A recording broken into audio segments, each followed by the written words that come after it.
إذا تريقوا زلهم سواء نميتين إسران عمتات صنع ما أسرتي تفريدو انتهي جيرو حبيرنا إنا خنريو بفلايك أسمول فول اتبل فيلم من تدا عريقهم من تدا أخونكم أبتا فيلم تيا كم سايد كيك كوينات سرح قوالا نستيتي بزعبا إنا خنزارب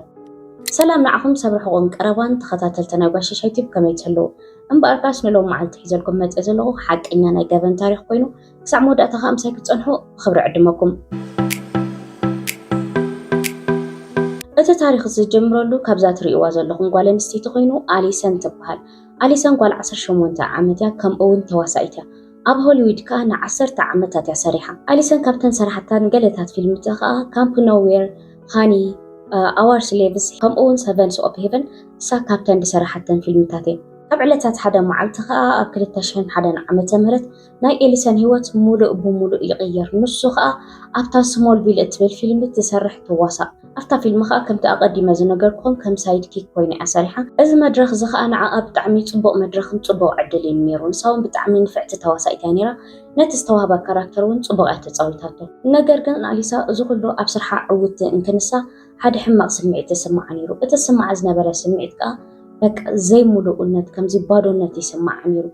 እቲ ድስማዓ ዝነበረ ዘይሙሉእነት ስምዒት ከዓ ኣብ መወዳእታ ናብ ዘይተደለየ ፀገም ይምርሕዋ። ንኣሊሳ መሓዝ ኣላታ። መሓዝኣ ከዓ ክሪስተን ትበሃል። ክሪስተን እውን ልክዕ ከም ኣሊሳ ኣብታ ስሞልቪል እትብል ፊልሚ ኣብኣ እውን ተዋሲኣ ነይራ እያ። ክሪስተን መሓዛ ኣሊሰን ብጣዕሚ ትጭነቕ ከም ዝነበረት ብጣዕሚ ፅቡቕ ኩነታት ከም ዘየላ እቲ ስምዒታ ፅቡቕ ከም ዘየለ ዘይሙሉእነት ባዶነት ስምዒት ከም ዝስማዓ ስለትፈልጥ ስለዝነበረት ክትሕግዛ ብጣዕሚ እያ ትደሊ ነይራ። ስለዚ ከዓ ካብ ዕለታት ሓደ መዓልቲ ኣብ 2006 ዓመተ ምህረት ክሪስተን ንመሓዝኣ ኣሊሳ ናብ ሓደ ሰልፍ ሄልፕ ወይ ከዓኒ ርእሰ ሓገዝ ዝበሃል ፕሮግራም ትዕድማ። እቲ ጉጅለቲ ሓደ ኣካል ናይ NXIVM ዝበሃል ትካል እዩ ነይሩ። ኣሊሰን ከዓ እቲ ናይ ሰልፍ ሄልፕ ወይ ከዓኒ ናይ ርእሰ ሓገዝ ፕሮግራም ሰሚናር ፅቡቕ ኮይኑ ስለዝተሰምዓ ናብቲ ሰሚናር ናብቲ ኣኼባ ትኸይድ። ኣሊሰን መጀመርታ ናብቲ ሰሚናር ናብቲ ፕሮግራም ክትከይድ ከላ ኖርማል ፕሮግራም ብዛዕባ ርእሰ ሓገዝን ብዛዕባ ሰልፍ ሄልፐርን ጥራሕ መሲልዋ እያ ኸይዳ ነይራ። ነገር ግን ሓደ ዘይፈለጠቶ ነገር ነይሩ እዩ። እቲ ኣኼባቲ ወይ ከዓኒ እቲ ሰሚናርቲ እቶም ኣብቲ ጉጅለ ዝነበሩ ሰባት ብዛዕባ ሰልፍ ሄልፕ ብዛዕባ ርእሰ ሓገዝ ጥራሕ ኣይኮኑን ዝሰርሑ ነይሮም። ብድሕሪ መጋረጃ ሓደ ሕቡእ መንነት ነይሮም። ንሱ ከዓ እንታይ ከዓ ነይሩ ብዛዕባ ሓደ ኣምልኾ ናቶም ኣምልኾ ነይሮም። ብዛዕባ እዚ ኣምልኾ እንታይ ዓይነት ኣምልኾ ምዃኑ ኣብ ዳሕራይ ፅኒሕ ኢለ ምዝ ስቶሪ ክነግረኩም ብዝኾነ ግን ሕቡእ መንነት ነይሮም። ኣሊሰን ከዓ ገርህ ስለ ዝነበረት ነቲ ሬድ ፍላግ ያስተውዓለትሉ። ኣብኡ እውን ብዙሓት ኣባላት ናይቲ ጉጅለ ከዓ ትራኸብ። እቶም ኣብቲ ጉጅለ ዝነበሩ ሰባት ከዓ ዝበዝሑ ንኣሊሰን ምስ ረኣይዋ ብጣዕሚ ይሕጎሱ። ብፍላይ ከዓ ብጣዕሚ ክጉስጉስዋ ይደልዩ። ከምኡ ምኾኒኦም ምክንያት ከዓ ንዓኣ ጎስቢሶም ናብቲ ናቶም ኣባልነት ናብቲ ናቶም ግሩፕ ከእትዋ መድለይኦም ምክንያት እቲ ቀንዲ ምክንያቶም እንታይ እዩ? ኣብቲ ሽዑ ግዜ ኣሊሰን ኣብ ቴሌቭዥን ትረአ ነይራ። ፕላስ ከዓ ንእሽተይ ህቡብነትን ተፈላጥነትን ስለ ዝነበራ ፍሉጣት ሰባት ህቡባት ሰባት ኣብቲ ናቶም ኣምልኾ እንተደኣ ኣትዮም ኣብቲ ናቶም ኣምልኾ ዝሳተፉ እንተደኣ ኮይኖም እቲ ናቶም ኣምልኾ ሕጋዊ ከምስሎ ስለዝኽእል ንኣሊሰን ክጉስጉስዋ በቃ ክሰብክዋ ንበሎም ክሰብክዋ ክጉስጉስዋ ይጅምሩ። ከምኡውን ንኣሊሰን ኣብ ውልቃዊ ዕቤታን ኣብ ሂወታን ኣብቲ ስራሕ ናይ ሞያ ናይ ተዋስኦኣን ዓብ ሓገዝ ክሕግዝዋ ምዃኖምን ካብቲ ዘላቶ ንላዕሊ ዕውቲ ንኽትከውንን ብጣዕሚ ህብብቲ ንኽትከውንን ከም ዝሕግዝዋ ከዓ ቃል ይኣትውላ። እዚ ማለት ኣብቲ ሽዑ ግዜ ናይ ኣሊሰን እቲ ድኹም ጎና ዝበሃል እዩ ነይሩ። ካብቲ ዝነበረቶን ላዕሊ ህቡብነት ክትረክብን ዕውቲ ንኽትከውንን ትደልዮ ዝነበረት ነገር እዩ ነይሩ። ብድሕሪ እዚ ኣሊሰን ምስቲ ቀንድን ዋናን መስራትን ናይቲ ጉጅለ ወይ ከዓኒ ናይቲ ኣምልኾን ዝኾነ ሰብ ብናታ ናይ ግላጀት ጌራ ክትረኽቦ ትኸይድ። እቲ ሰብ ከዓ ሽሙ ኪት ይበሃል። ኪት ማለት ሓደ ዊርድ ዝኾነ ሰብ እዩ። ነገር ግን ንሱ ንነብሱ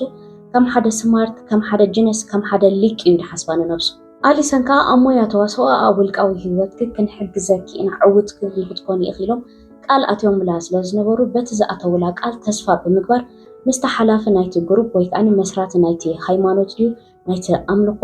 ኪት ዝበሃል ሰብን ከምኡውን ምስቲ ትካል NIXVM ዝበሃሉ ትካል ትፅንበር ምስቲ ኣምልኾቲ ከዓ ትሕወስ ምስኣቶም ኣብቲ ኣምልኾ ተኣቱ። ኣብቲ ሽዑ ግዜ ከዓ ኣሊሰን ካብ ልባ ዓይነት ነገርቲ ተቐቢላቱ ነይራ። በቲ ነገርቲ ከዓ ካብ ልባኣ ሕጉስቲ ነይራ። ብጣዕሚ ፅቡቕ ስምዒት ይስማዓ ነይሩ። ንዝቕፅሉ ሒደት ዓመታት ከዓ ኣብቲ ጉጅለን ነቲ ጉጅለን ከምኡውን ነቲ መራሒ ኪት ዝበሃል ሰብን ውፊቱ ኮይና እያ ሰሪሓትሎ። ድሕሪ ግዜ ከዓ ኣሊሰን ኣብቲ ኣምልኾ እንዳቐፀለት ምስ ከደት እቲ ኪት ዝበሃል ሓላፊኦም ግርንቢጥ ዝኾነ ትእዛዝ ክእዝዝ ይጀምር። እቲ እሱ ዝሓስቦ እንታይ እዩ? እቲ እሱ ዝእዝዞም ዓይነት ትእዛዛት ተኣዛዝነት ናይ ሰዓብቱ ንምፍታን ተኣዛዝነት ናይ ሰዓብቱ ንምግምጋም ኢሉ እዩ ዝሓስቦ ነይሩ እቲ ናይ ተኣዛዝነት ናይ ሰዓብቱ ከዓ ብዝገርም መንገዲ ክፍትኖ ይጅምር ካብቲ ካብኡ ገለ ዝፍትነን ዝነበረ ነተን ሰዓብቱ ከዓ እንታይ ነይሩ ኣብ መሬት ተጎንቢሕን ጭቃ ንኸልሕሳ ይእዝዘን ነይሩ ኣብ ገረብ ንኽጓየያ ገለ መለ እዩ ዝእዝዘን ነይሩ ብጣዕሚ ዊርድ ዝኾነ ትእዛዛት እዩ ዝእዝዘን ነይሩ ነገር ግን እቲ ዝገርም ነገር እቲ ሱ ዝእዝዞ ነገር ዘይኮነ እተን ሰዓብቱ እተን ተኸተልቱ እቶም ኣብቲ ጉጅለ ዝርከባ ሰባት እቲ ሱ ዝእዝዘን ነገር ይፍጽማ ምዃነን እዩ ነይሩ ብሓፂሩ ኣብታ ኣምልኾቲ ብጣዕሚ ሓያል ዝኾነ ቁፅፅር ነይሩ ብተወሳኺ እውን ብጣዕሚ እዩ ዝጉስጉሰን ነይሩ ካብቲ ዝጉስጉሰን ዝነበረ ብጣዕሚ ፀቂጡ ዝዛረበሉ ወይ ከዓኒ ነቲ ኣምልኾ ዝሰብከሉ ነገር ዝነበረ እንታይ ነይሩ ደቂ ኣንስትዮ ኣብታ ኣምልኾ ዝርከባ ኣብ ህይወተን ምስ ሓደ ወዲ ጥራሕ ክምርዓዋ ምስ ሓደ ወዲ ጥራሕ ፀኒዐን ክነብራ ምስ ሓደ ወዲ ጥራሕ ርክብ ንኽፍጽማ ብኣንጻሩ ከዓ ደቂ ተባዕትዮ ከዓ ምስ ብዙሓት ደቂ ኣንስትዮ ክነብሩ ከም ዝኽእሉ ክምርዓዎ ከም ዝኽእሉ ወሲብ ክፍጽሙ ከም ዝኽእሉ ክሰብከንን ከረድአንን ከምኡውን ከጉስጉሰንን ይጅምር ክትበልዓ ዝደለኻ ኣባ ጎንባሕሲ ዛግራ ያበላ ድዩ ዝተባሃለ እዚ ነገር እዚ ከምኡ መበሊኡን ከምኡ መጎስጎስኡ ምክንያት እንታይ እዩ ንሱ ከምኡ ይደሊ ስለ ዝነበረ ምስ ኩለን ኣብቲ ኣምልኾ ዝነበራ ሰዓብቱ ደቂ ኣንስትዮ ምስ ኩለን ክድቅስ ይደሊ ስለ ዝነበረ ልክዕ ከም ሓደ ትእዛዝ ናይ ሓደ ኣምልኾ ናይ ሓደ ሃይማኖት ስርዓት ከምኡ ገይሩ ይምፅኡ እቲ ጎስጓስ ዘቕርበለን ነይሩ ድሕሪ ግዜ ከዓ እዚ ነገር እዚ ንኣሊሰን ብጣዕሚ ክፀልዋ ይጅምር በብቁሩብ ካብቲ ዝነበረ ንቦር ሂወታን ካብ ስድራ ቤታን ካብ ቤተሰባን ካብ መሓዙታን ቀስ በቐስ ክትርሕቕ ትጅምር ብዘይካ ኣብቲ ናይቲ ጉጅለ መሓዙት ተዘይኮይኑ ካብኡ ወፃኢ መሓዛ ዘይብላ ትተርፍ ከምኡውን ምስኪት ብሓንሳእ ኮይኖም ይገብሩ ከም ዝነበሩ ይዝረበሎም ዝናፈስወረሎ ብዛዕባኦም ድሕሪ 2011 ዓመተ ምህረት ከዓ ኣሊሰን እታ ትሰርሓ ዝነበረት ስሞልቪል እትብል ፊልም ትዛዘብ ብድሕሪ እዚ ግን ኣሊሰን ኣብ ስራሕ ተዋስኦ ኣይተዋስአትን ኣይሰርሐትን ሙሉእ ብሙሉእ ግዜኣ ኣብታ ኣምልኾ እያ ተሕልፎ ነይራ ብተወሳኺ እውን ነቶም ናይቲ ኣምልኾ ስርዓቱ ከም ጉስጓስ ዝኣመሰለ ወይ ከዓኒ ፕሮሞሽን ንበሎ ከምኡ ዓይነት ቪድዮውን ሰሪሓትሎም ነይራ ሓንሳእ እታ ቪድዮ ሰሚዕና ንመለስ And then that expanded out and out and out into the rest of my life. And now I have the most beautiful friendships. ብኸምዚ ከዓ ገለ ዓመታት ይሓልፍ እቲ ግዜ ከዓ 2015 ዓመተ ምህረት ይኸውን ኣብቲ ግዜ ከዓ ኪትና ኣሊሰን ኣብቲ ዝሰርሖ ዝነበረ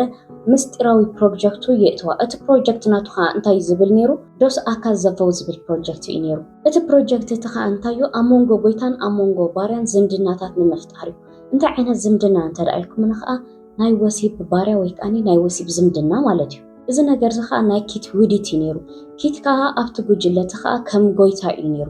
እዚ ማለት እተን ሰዓብቱ እተን ናቱ ኣገልገልቲ ደን ዝበሃላ እተን ተኸተልቱ እተን ኣባላት ኣብታ ኣምልኾ ዝነበራ ደቂ ኣንስትዮ ንሳተን ባራዩ ናይ ወሲብ ናቱ እየን ንሱ ከዓ ጎይተአን ማለት እዩ እዚ ውጥን እዚ ናቱ ስለ ዝኾነ ንኣሊሰን ከዓ ኣብቲ ፕሮጀክት መእተው እዩ ምክንያት እንታይ እዩ ዝተፈላለያ ካልኦት ብዙሓት ባራዩ ጎስጉሳ ንኽተምፃሉ ንዕኡ ናይ ወሲብ ባራዩ ዝኾኑ ኣመታን ጎስጉሳ ንኽተምፃሉ እዩ ንዓኣ ከም ቀንዲ ብዋንነት ናብቲ ፕሮጀክት እትዋ ሓላፍነት ሂብዋ ኣሊሰን ከዓ ነቲ ሓላፊኣ ብጣዕሚ ክትሐጉሶ ትደሊ ስለ ዝነበረት ናብ ዝተፈላለዩ ቦታታት እንዳኸደት ብዙሓት ደቂ ኣንስትዮ ክትጉስጉስ ትጀምር እንታይ እንዳበለት እያ ትጉስጉሰ ነይራ ተዳኢልኩም ከዓ እቲ ናቶም ትካል ንብዙሓት ደቂ ኣንስትዮ ብቑዓት ከም ዝገበረ ሰልፍ ሄልፐር ምዃኑ ርእሲ ሓገዝ ከም ዝህብ ብዙሕ ነገራት እቲ ፅቡቕ ዝበሃል ወይ ከዓኒ እቲ ሽፋን ናቶም እንዳተጠቐመት እያ እንዳጎስጎሰት እያ ናብቲ ናቶም ትካል ወይ ከዓኒ ናብቲ ናቶም ኣምልኾቶም ፀአን ነይራ ነገር ግን እተን ተጎስጊሰን ወይ ከዓኒ ተታሊለን ዝመፃ ደቂ ኣንስትዮ ሓንሳእ ምስ ኣተዋ ናብቲ ኣምልኾቲ ወይ ከዓኒ ናብቲ ጉጅለቲ ክወፃ ኣይክእላን እየን ስለምንታይ ዘይወፃ ንምንታይ ከምዚ ዓይነት ኣተሓሳስባ ዘለዎ ከምዚ ዓይነት ነገር ገዲፎንኦም ሃዲመን ዘይወፃ ኢልኩም ትሓስቡ እንተደኣሃለኹም ሓደ መትሓዚ ይገብሩለን ነይሮም ገዲፎንኦም ንኸይከዳን ምስጢር ናይቲ ማሕበር ንኸይወፃ ንሱ ከዓ እንታይ ካብቲ ከምኡ ዝገብርዎ ዝነበሩ ከዓ ምስጢራተንን ከምኡውን ናይ ዕርቃን ስእልታተንን ቪድዮታተንን ይሕዙለን እሞ ካብኡ ብኡኡ እንዳፈራርሑ ኣብቲ ማሕበርቲ ወይ ከዓኒ ኣብቲ ኣምልኾቲ ባራዩ ኮይነን ንኽነብራ የገድድዎን ማለት እዩ እዚ ነገር እዚ ንኽገብሩ እንተደኣ ኮይኖም ግን መጀመርታ ኣእምሮአን ተቆፃፂሮም እዮም ብላክሜል ዝገብርዋ ብሓፂሩ እዚ ናይ ዘን ደቂ ኣንስትዮ ዝተሓዘለን ምስጢራዊ ናይ ዕርቃን ስእሊ ዝተፈላለዩ ነገራት ከም ዋሕስ ነቲ ማሕበር ከም ዋሕስ ነቲ ኣምልኾ እዩ ዝሕሰብ ነይሩ በዚ ምክንያት ከዓ ባራዩ ናይ ወሲብ ንኽኾና ከዓ የገድድዎን ነይሮም እዚ ማለት ከዓ እተን ባራዩ ዝበሃላ ከዓ ምስ ጎይትአን ንኽድቅሳ ናይ ግድን እየን ዝግደዳ እዚ ማለት ከዓ እቲ ንሶም ዝብልዎ ሓደ ካብቲ ስርዓት ኣምልኾ እዮም ዝብልዎ ነይሮም أنا زجرمن جن إذا كيت زبها السب أمر خيلو مفتقرو زي ترفسي إن دا جبر كذا ملا خامر خاطيلو لنفسه سمارت جرو محسبه يلعب إيجاري منه بس غنا نحدا وجويتا عسران كلتان باروت نايوسي بين زلوا بك أنسو أبزد اليوم معتن ساعتن يمسأتن زدقس بتوسق أنتن باروت نايوسي بتباهيلا تجديدا أبت تحت أمر خوزنا برازنا دك أنستو بحيل بجديتا أب نفسن كم عينة أرما يجبر لنيرو إذا أرما زغاء ناي آليسن نايتي كاتي زبهر وانا مسرات نايتا هايمانوت ويكاني نايتا أمرغو ناتهم ناي مجمرتا فيدل شمومي بدحرزي اتي حلافي ويكاني اتي مسراتن حلاف نايتا أمرغو قويتا تباهيلو كيتكا انتايلو يقوج مس كلن بارايو كدك اسكام زخئل يقوج كمون اتناتو باروتيلو زحاسبن ناي وسي باروتو مسأتن كدك اس أبزدليلو ساعات مسأتن انخقبرولو أبزدلي جزين ساعاتن منالبات انت دقا أبينو دحر دقا فقادنياتات تزيكوينن باتي حزوم مزنبورو ناتن مستيراتن ناي عرقان سئلتاتن فيديوتاتن كنزرقحو إنا اندابولو يفرارحو النيرو دحر جزي خا نايكيت اتن ناي وسي بارايو كاب عسران كلتن ناب 5 يديبا تقلالا 5 ناي وسي بارايو يهلوو إذا ترح يكونون آليسن لإما واستنون أبزا أمر خوزي أبزا ناتهم سرعات ويكاني أبتناتهم جوجل كوميونيتي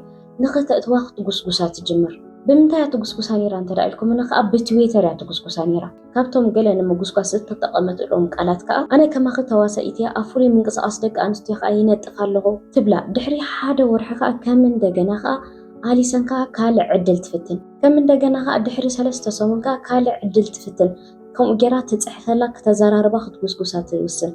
ነገር ግን ኤሚስተን ግን ወልሓንቲ መልሲ ኣይሃበታን ስቕዒላ ብዝኾነ ግን ኬትን ከምኡውን እቶም ኣብቲ ማሕበር ወይ ከዓኒ ኣብቲ ኮሚኒቲ ኣብቲ ኣምልኾ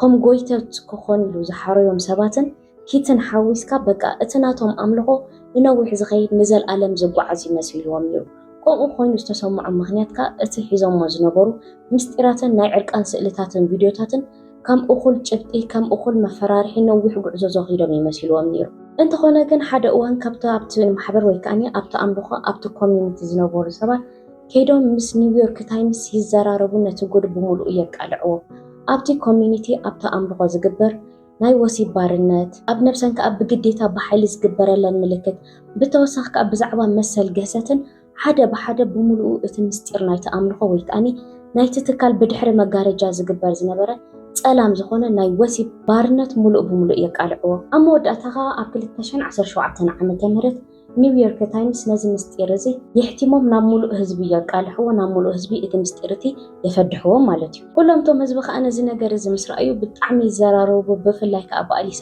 أليسا إتا أبت تواسعت أبت سمول فول إتبهال فيلم استواسعت أبزي حجوان باريا ناي وسي كوينا لا أو تسرح لازل بتعمي بوزو حزارابو كوينيرو ነገር ግን እዚ ዘረባዚ ወይ ከዓኒ እዚ ምስጢር እዚ እዚ ዜና እዚ ንመን ይስሕብ ኒ FBI ኣቃልቦ ናይ FBI ስሕብ ዲን ኣቃልቦ FBI ተሳሒቡ ማለት ከዓ ኣብ ዝኾነ ነገር ብዙሕ ግዜ ከም ዝነግረኩም FBI ኣትዮሞ ማለት ነገር ተወዲኡ ማለት እዩ ሲጀመር FBI ኣብ ዝኾነ ጉዳይ ከኣትዎ እንተደኣ ኮይኖም ብጣዕሚ ዝኸረረት ዝገነነን ዝኾነ ዓይነት ገበን እዮም ዝኣትዉ እንተ ኣትዮማ እታ ጉዳይ ከዓ ኣይፍንውዋን እዮም ክሳዕ መወዳእታ እዮም ዘብፅሕዋ ሸለል ዝበሃል ነገር የለን بزخنا بس حدا وجن كأكيد FBI يمرمرو خمزلو بزعبو يكتاتلو خمزلو مرمرة خمز جمهورن يبصحو هاو قتيلو كيت إذن جرز مسمع كي حدرة كيت أنحى كاب نيويورك هاديمو بورتو فالار تنابز بحال نام مكسيكو يهدم خمز نجار كونكا FBI زت أقوم نجار يلن دليوم مسنا مكسيكو بوليس تحبابيرو نكيت أب مكسيكو يحزو بامكا وحزمكا أسيرهم يمسقوا كيت مالت إزيو ناي ماكشا سؤلنا كيت إزيو بتوسخ كأب زعبات النجار تخا بزينة تزرقيحون يريو بزينة وانت تزريبلون يريو حساب نسمعيها Alleged cult that reportedly branded female members now faces charges in the United States after he was arrested and extradited from Mexico. نو حكيت أنحونا أليسان أب نيويورك حزوا أليسان مالت إزياء ناي ماكشا سألاخان نزي مسل بتوسخون أبت محبرتي ويكاني أبت كوميونيتي أبت أمرخو دعو الحلافنة واهب ومزسور حزنا بورساباتون بتوسخون نساتمون يأسروا بدحرزي أليسان أبيت ما أسرتمس أطوت ديل تقبر دين مالت كأن حجب سحق زيني جراكم فلتي وتوم بولايس وتوم FBI زي بتحوا مستير بفلايك نعوم أقداسي مستير انتر أخينو نسخة أت مستير حليفكا تنبرم نساتهم كأكابت تأسروا ما أسرتي ويبنات أي فتحوها ويك أفر دخايق قالوا لك مالتي ኣሊሰን ከዓ ዲል ስለዝኣትወት ከዓ ናይ 3 ዓመት ጽኑዕ ማእሰርቲ ይፍረዳ። በዛ ሓደ ወገን ከዓ ኪት ከዓ ብብዙሕ ነገራት ተኸሲሱ ገለ ካብቲ ዝተኸሰሰሉ ከዓ ብምዝመዛ ከምኡውን ብምስግጋር ዘይሕጋዊ ወሲብ ብተወሳካ ኣብታ ኣምልኾ ከዓ ኣንደር ኤጅ ኣዋልድ ስለዝነበራ ብናይ ትሕቲ ዕድመ ዓመፅ ተባሂሉ ይኽሰስ። ናይዚ ኩሉ ገበናት ፍርዱ ከዓ ን120 ዓመታት ጽኑዕ ማእሰርቲ እዩ ተፈሪዶ። ብጣዕሚ ጽቡቕ ፍርዲ እዩ ተፈሪዶ። ናይ ኣሊሰን ግን ቁሩብ ውሒዳታ። እዚ ኮነ ናይ ሎማዓቲ ታሪኽና ነዚ ይመስል ነይሩ። ኣብ ዝመጽእ ብኻልእ ትሕዝቶ ይራኽበና። ሰሰናዩ ጠጥዕሙ ንዓኹም ደቂ ዓበይቲ ማራ ኤልፈተኩም ባይ ቻው